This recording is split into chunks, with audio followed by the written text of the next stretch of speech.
Welcome to the Banker Lamp. Please enjoy the video.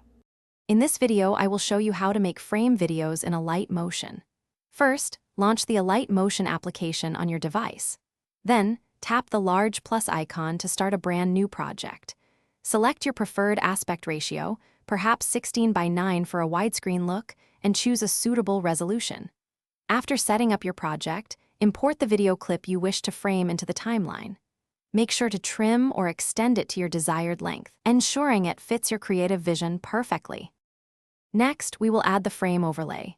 Tap the plus icon again and select a shape, usually a rectangle, to create the foundation of your frame. Drag and resize this shape so it completely covers your video canvas. This initial shape will act as the outer boundary of your frame. Once it is perfectly positioned, duplicate this layer. You should now have two identical shape layers stacked directly on top of each other, ready for the next step in our framing process. Now, let us refine our frame using the masking feature. Select the top duplicated shape layer, navigate to the masking options, and use a mask to cut out the inner portion of this shape. This action will create the hollow center of your frame, revealing the video underneath.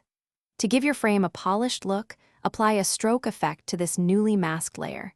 You can choose any color and adjust the stroke width, perhaps to 5 or 10 pixels, to achieve your desired border thickness and style. Finally, it is time for the finishing touches and export. Feel free to add any extra elements such as text overlays, stickers, or other graphic assets to further personalize your framed video. Once you are satisfied with your creation, thoroughly preview the entire project from start to finish.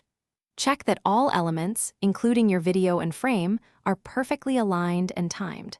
When everything looks just right, proceed to export your video in your preferred format and resolution, ready to share with the world. Thanks for watching. If this was helpful, leave a like and consider subscribing. See you next time.